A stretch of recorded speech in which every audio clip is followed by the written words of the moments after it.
Pukul 6 waktu Indonesia Tengah, Radio Republik Indonesia ND menghadirkan Warta Berita.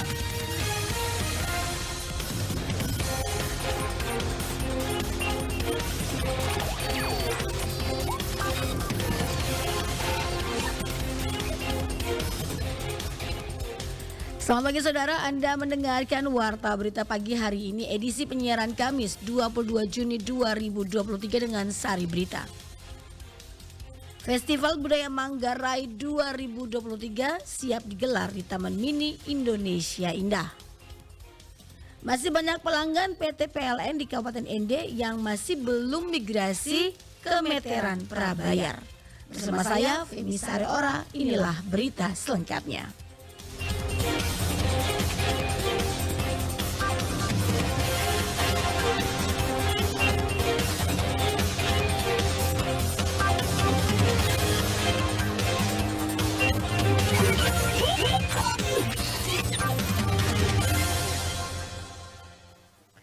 Komunitas Perempuan Manggarai KPM kembali mempersembahkan Festival Budaya Manggarai FBM kedua yang merupakan kelanjutan dari Festival Budaya Manggarai pertama yang diadakan pada tahun 2019 lalu di Anjungan, Nusa Tenggara Timur, Taman Mini Indonesia Indah. Hal ini akan berlangsung di Jakarta pada Sabtu dan Minggu 24 dan 25 Juni 2023. Laporan Veranda Garus. Festival ini merupakan bentuk tanggung jawab warga Manggarai perantauan dalam menjaga karakter dan identitas budaya Manggarai di tengah derasnya arus globalisasi yang tidak bisa dihindari. Kegiatan yang diadakan mencakup talkshow budaya dan pendidikan, misa inkulturasi budaya, fashion show, pertunjukan seni budaya, pentas caci, pertunjukan musik, dan tarian kolosal. Ketua Panitia FBM 2023, Mas Wati Mahal dalam kegiatan jumpa persnya menyampaikan, Festival Budaya Manggarai ini dapat menanamkan kebanggaan akan nilai-nilai budaya Manggarai pada generasi penerus sehingga dapat dipertahankan sebagai warisan luhur turun-temurun. Lalu di 2019 kami mengangkat tema kearifan budaya Manggarai dalam era globalisasi, khusus untuk tahun 2023 ini kami mengangkat tema yang cukup unik dalam bahasa Manggarai, Canai Ca Manggarai Tanah Kuni Agu Kalo. Kenapa kami mengangkat tema itu? Karena kami melihat pentingnya menyatukan keberagaman yang ada di dalam orang-orang Manggarai itu sendiri. Secara terpisah, salah satu diaspora Manggarai di Jakarta dan juga salah satu pengisi acara dalam kegiatan Festival Budaya Manggarai, Ivan Naistorman menambahkan, antusias dari para diaspora sangat luar biasa, sehingga segala kebutuhan sudah dipersiapkan dengan baik oleh pihak penyelenggara. Dirinya mengapresiasi komunitas perempuan Manggarai atau PKM yang telah berinisiatif melakukan festival tersebut agar para diaspora bisa kembali merasakan nuansa kebudayaan Manggarai meskipun di tempat perantauan. Orang kangen juga untuk bertemu ya setelah pandemi ini saya rasa ini lagi. Kalau festival kesenian biasanya setahun sekali ya, tetapi kegiatan dari komunitas ini luar biasa karena mereka melihat banyak juga orang-orang Manggarai yang misalnya mengalami masalah, mereka mencoba mencari jalan keluar, terutama menyangkut pendidikan. Pada FBM 2023 ini, PKM menggandeng Ikatan Keluarga Manggarai Bekasi atau IKMASI dan Ikatan Keluarga Manggarai Kebonjeruk Jakarta atau IKMKJ untuk mementaskan tarian caci, sanda, dan bata. IKMASI akan berperan sebagai ataone atau tuan rumah dan IKMKJ sebagai meka landang atau tamu pendatang. FBM juga akan menampilkan keanekaragaman olahan pangan asli, hasil pertanian, kuliner dan kerajinan khas Manggarai agar lebih dikenal dan digemari oleh diaspora Manggarai maupun halayak umum sehingga dapat membawa dampak positif bagi perekonomian warga diaspora Manggarai di Jabodetabek maupun tanah kelahiran. RRIND Veranda Garus melaporkan. Hingga saat ini banyak pelanggan PLN di Kabupaten ND belum migrasi meteran listriknya dari pascabayar ke prabayar. Laporan Simam.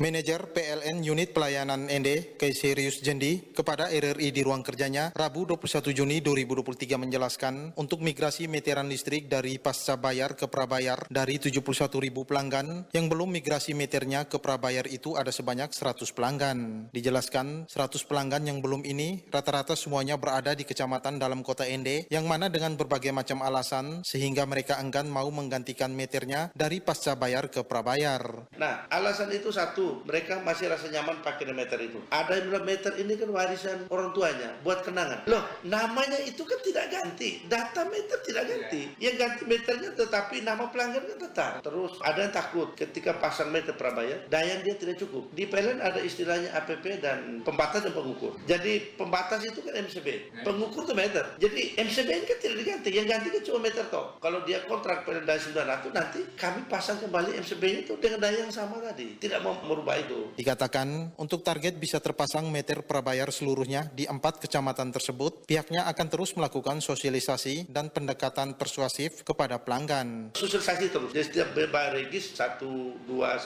misalnya. Ketika meter itu ganggu kita sudah otomatis untuk ganti karena tidak ada stok itu. Itu salah satu. Dan sosialisasi sebenarnya terus. Hanya kita sebenarnya menggunakan, yang mau bilang menggunakan kekuasaan dan kewenangan sebenarnya terlalu bisa. Hanya cuma itu tadi. Daerah kita dan kultur budaya kita kan kita masih pakai pola pendekatan itu. Ia melanjutkan, melalui meter elektronik prabayar, pelanggan dapat memantau pemakaian listrik sehari-hari dan setiap saat, dan di meter sudah ada tertera angka sisa pemakaian KWH terakhir, sehingga bila dirasa boros, pelanggan dapat mengerem pemakaian listriknya.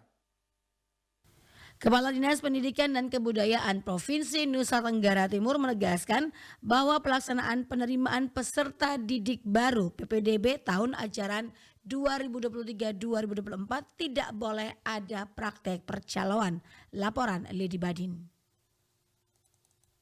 Penegasan untuk larangan praktek pencaloan pada pelaksanaan penerimaan peserta didik baru tahun ajaran 2023-2024 ini diungkapkan oleh Kepala Dinas Pendidikan dan Kebudayaan Provinsi NTT, Linus Lusi kepada RRI dalam wawancara pagi pada Rabu 21 Juni 2023 kemarin. Linus Lusi mengungkapkan masyarakat khususnya para orang tua murid untuk tidak terjebak dengan janji manis oknum tertentu yang berusaha memasukkan calon peserta didik baru di sekolah tertentu. Dirinya menegaskan bahwa pada sistem PPDB di seluruh wilayah NTT, pendaftarannya dilakukan secara gratis. Kalau memang ada bukti tertulis, bukti apa, silakan lapor pada kita biar ada penegakan oknum tersebut kepada jalur-jalur, ya ada aturannya. Karena kita punya pengawasan berlapis-lapis, masyarakat, ada ombudsman, ada pengawas, korwas, ada kepala sekolah maupun dalam pemantauan. Dan juga kita telah menyiapkan cepu lapor Pak Kadis yang kita sudah launching awal Februari itu. Ya, kita bisa mengambil tindakan karena nomornya personal, bukan langsung kepada publik. Kita lakukan ini supaya mungkin tidak ada pencaloan oleh oknum tertentu di sekolah tertentu, di wilayah tertentu, di seluruh kabupaten kota. Terkait sistem zonasi, Linus Lusi menegaskan bahwa seluruh komponen harus mentaati sistem tersebut karena sistem zonasi ini sebenarnya dimaksudkan untuk membantu para siswa yang radiusnya tidak jauh dari sekolah sehingga membantu dari segi ekonomis dan komunikasi dari pihak sekolah dan orang tua murid tersebut. Sistem zonasi itu kan sangat membantu, sangat memproteksi para siswa yang radiusnya tidak jauh dari sekolah-sekolah yang dipilih, hingga aspek ekonomi, komunikasi dan konsolidasi antara sekolah dengan pihak keluarga itu sangat terbantu karena sistem zonasi yang relatif dekat dengan sekolah tersebut. Kadis PDANKA NTT menegaskan jika masyarakat menemukan adanya praktek calo ini perlu segera melapor ke Dinas PDANKA terdekat. Dirinya juga mengungkapkan bahwa Ombudsman sebagai lembaga publik juga memiliki komitmen yang sama dengan Dinas Pendidikan dan Kebudayaan untuk menghindari berbagai hal yang tidak diinginkan dalam pelaksanaan PPDB tahun ini. RRI ND Lady Badin melapor. Anda sedang mendengarkan Warta Berita RRI ND.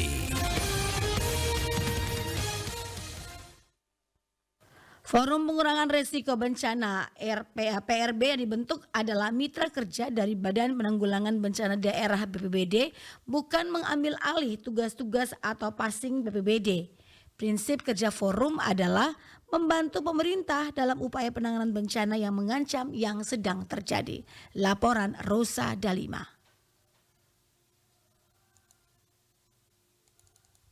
Forum Pengurangan Risiko Bencana PRB memiliki visi memastikan pembangunan daerah berbasis pengurangan risiko bencana. Demikian disampaikan Koordinator Bidang Advokasi Regulasi dan Kebijakan Forum PRB Kabupaten Ende alias Cima terkait tugas dan fungsi forum di Kabupaten Ende. Sebagai Koordinator Regulasi dan Kebijakan, alias Cima kemukakan ada beberapa strategi yang dirancang oleh forum untuk membantu pemerintah dalam penanganan risiko bencana, yakni memastikan kebijakan yang diambil dapat mengurangi risiko saat bencana terjadi, tidak menambah risiko bencana baru, dan meningkatkan kualitas hidup masyarakat. Harapan dengan terbentuknya forum PRB Kabupaten Ende kiranya dapat membantu pemerintah Kabupaten Ende dalam penanganan bencana. Dan tentu harapannya adalah forum PRB menangani bencana dengan tidak meninggalkan bencana lagi.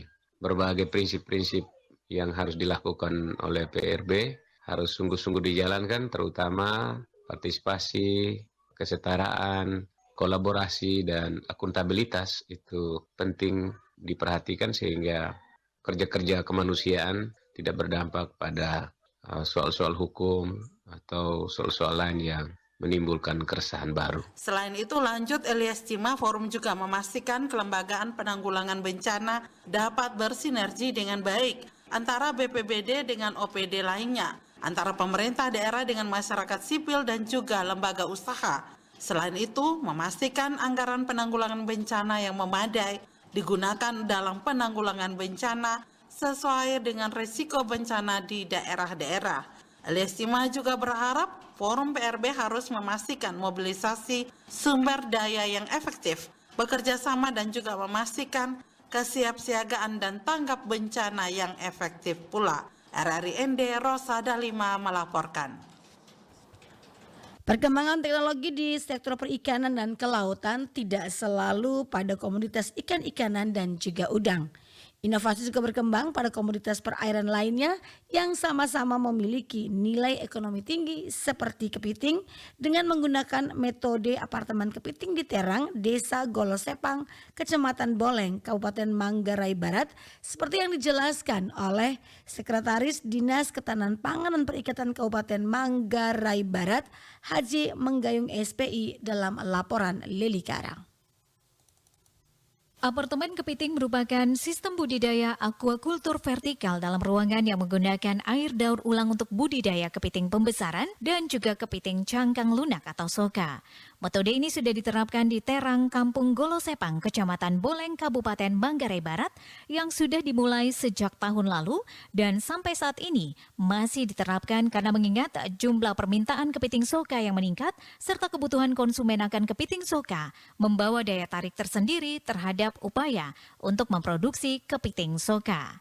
Hal tersebut disampaikan oleh Sekretaris Dinas Ketahanan Pangan dan Perikanan Kabupaten Manggarai Barat, Haji Menggayung SPI di ruang kerjanya. Apartemen kepiting ini salah satu teknologi yang dipakai oleh kelompok nelayan kepiting yang ada di Terang, Desa Golosepang, Kecamatan Boleng, Kabupaten Manggarai Barat. Apartemen kepiting ini adalah salah satu kegiatan budidaya. Kalau selama ini kegiatan budidaya kepitingnya itu ada di tambak, tapi yang di Kampung Terang ini, di Terang Desa Golosepang ini, orang pakai sistem apartemen. Sistem apartemennya seperti dibuatin kotak. Jadi kotak-kotak ini yang untuk dipelihara kepiting. Banyak keunggulan yang didapat dengan menggunakan sistem vertical crab house atau apartemen kepiting dibandingkan dengan sistem tambak.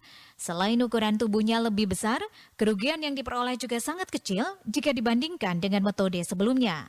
Usaha budidaya kepiting soka ini diharapkan bisa diterapkan di wilayah-wilayah yang memiliki hutan mangrove untuk meningkatkan ekonomi masyarakat Manggarai Barat. 1 kilogram bibit itu harga 40.000, itu yang kepiting cangkang besar, itu akan menjadi 300.000 dia setelah dia menjadi kepiting soka. Kemudian perbedaannya, tingkat mortalitas di tambak itu 30%, sedangkan kalau di apartemen kepitingnya itu 0%. Berdasarkan hasil pantauan, ternyata ini juga disoroti oleh investor. Ada beberapa investor kontraktor yang sudah masuk di Terang dan mereka juga sudah diberi pendidikan di sana tentang teknik pembesaran di apartemen kepiting. Dari Pemda khususnya Dinas Ketahanan Pangan dan Perikanan, intervensi kita hanya untuk memberikan penyuluhan sih. Dari kita untuk memantau, intervensi pemerintah untuk memantau, kemudian membackup kira-kira apa persoalan mereka, sehingga kami minta kepada pengelola kelompok yang ada di sana untuk segera buat proposal. Pemerintah Kabupaten Manggarai Barat berharap agar budidaya kepiting dengan menggunakan metode ini terus dipertahankan dan juga ditingkatkan agar bisa memenuhi tuntutan pasar dan juga untuk peningkatan ekonomi masyarakat Kabupaten Manggarai Barat. Dari Labuan Bajo, Manggarai Barat, Leli Kara melaporkan. Komisi Pemilihan Umum Kabupaten ND gelar rapat pleno terbuka penetapan daftar pemilih tetap tingkat Kabupaten ND. Laporan Rovinus Sula. Komisi Pemilihan Umum Kabupaten ND Provinsi Nusa Tenggara Timur gelar kegiatan rapat pleno terbuka penetapan daftar pemilih tetap DPT tingkat Kabupaten ND pada pemilu 2024 mendatang. Kegiatan pleno terbuka berlangsung di Aula Hotel Global View pada Rabu 21 Juni 2023 di ND.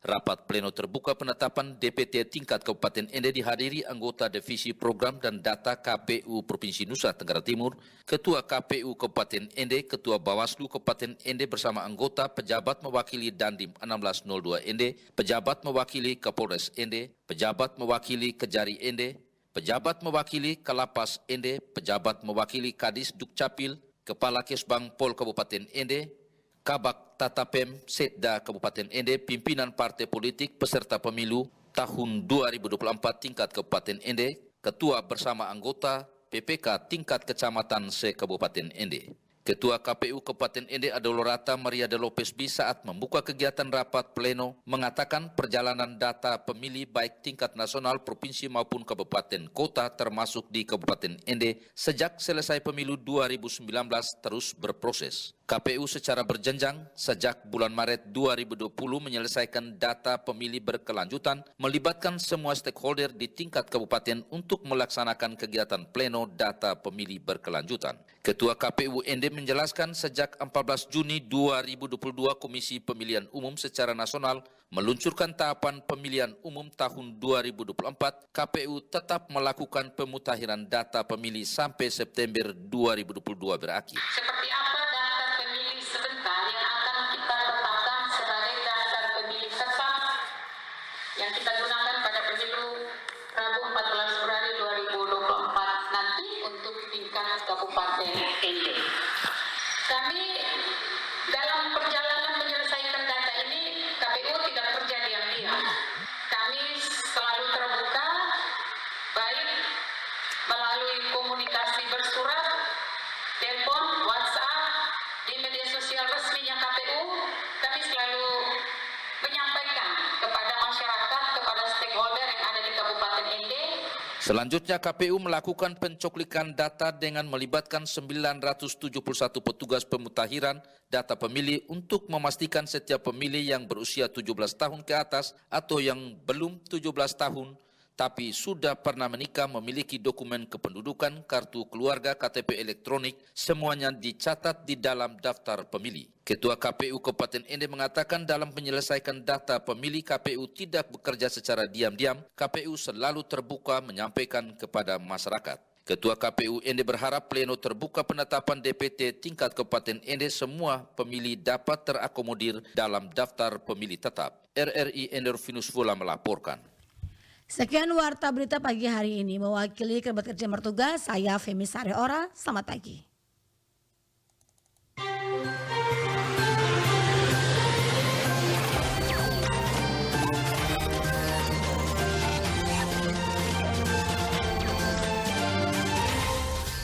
Terima kasih Anda telah mengikuti warta berita RRI ND.